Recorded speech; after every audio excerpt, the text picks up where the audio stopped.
Hello guys, this is Shadow Ghost again, bringing you to the final part of my Word vs. Word tutorial. It's gonna be going over some clips from my guild zerg bar, so I can show you guys how it's done. Before I go into that, there's one thing I forgot to mention in my last previous video when I was talking about waypoints. So let me get that out the way real quick. I already mentioned that you have to build your waypoint first before you fortify the keep, and this is why.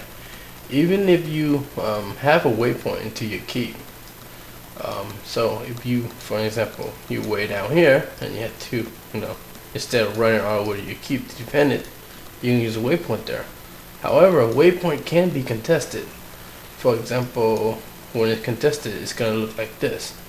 Say garrison waypoint contested. So if the enemy were to attack, for example, they come in here to attack the garrison, and you way down there. When they attack the garrison, it's gonna contest this waypoint, so it won't let you waypoint there right away. However, it does has a 2-minute timer. So once the 2-minute timer is done, it's best to have somebody who's already in there defending to tell you how much time is left.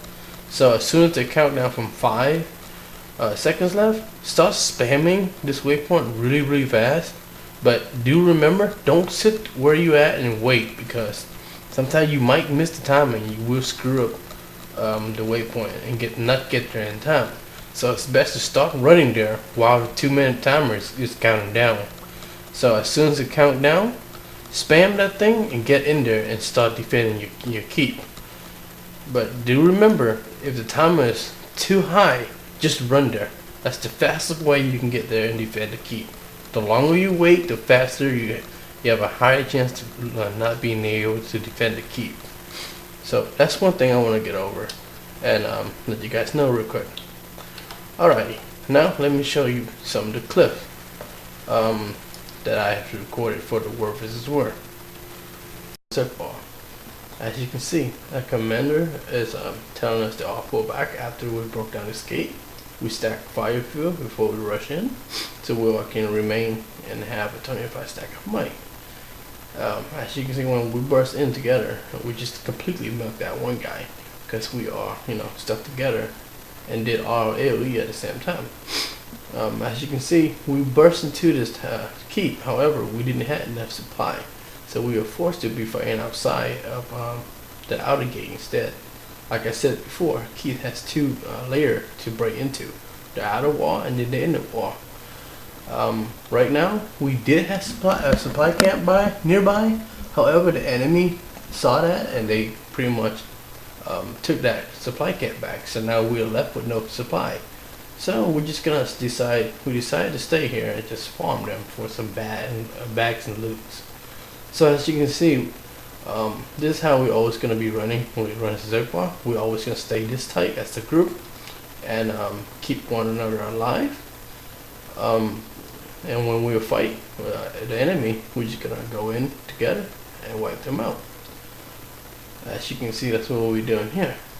Well, I was trying to get one of our teammates up before, getting fear out the way. How rude of them.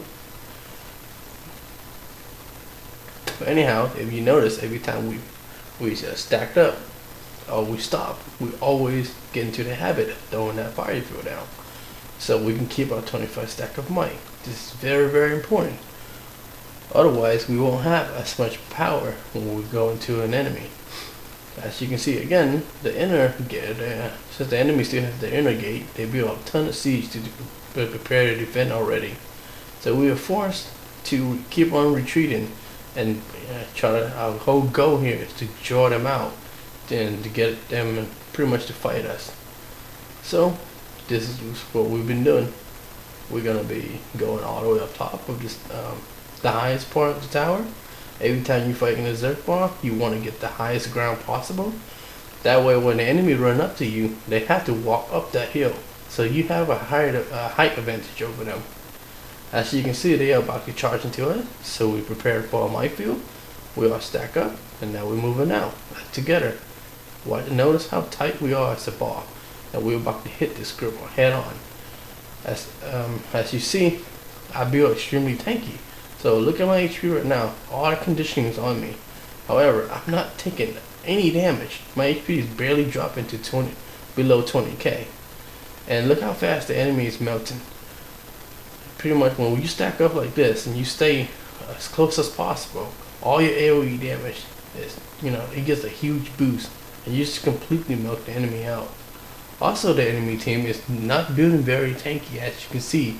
As soon as we hit them, they drop right away. We do have a few members that fall down during the fight. That's because some of them are under level. And like I said, not like I said, but for example, if you're under level and you go into a zerg fight, that's okay. You can still go. We don't mind that because doing all these in War vs. War, when we flip camps or when we take dollies or when we do anything in here, you do get experience. So even if you're low level, come join us anyway, because you level up pretty fast here. As you can see, we just throw down a water field and we blast into it and they generate area healing. So like I said before, the two cover field that you're going to see the most is always going to be might and water. So that's the important thing you should know. Once again, we just stacked up might and now we're about to burst out and attack them. As you can see, the enemy from this point, they already notice they're going to get wiped, so they just jump. Some of them just jump off the ledge and make a run for it. This is something you never ever want to do. If you're gonna go down as a group, because once you spit out like that, your group is bound for destruction, no matter what you do.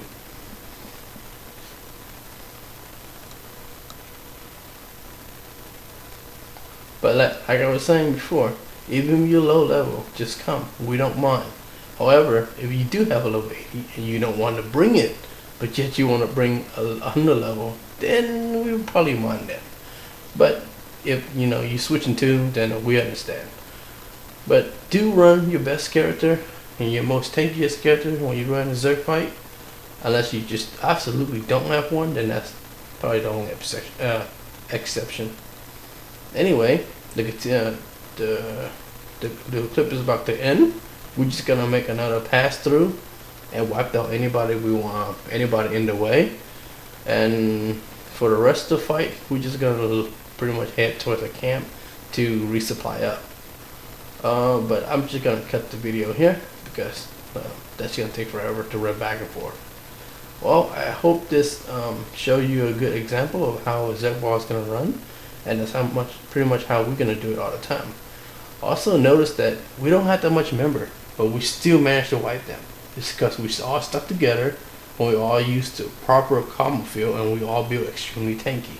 This is why we're able to take all those guys out with just a few of us. And also notice that when we run stuff like this, try to take time to come with us and come and just have fun.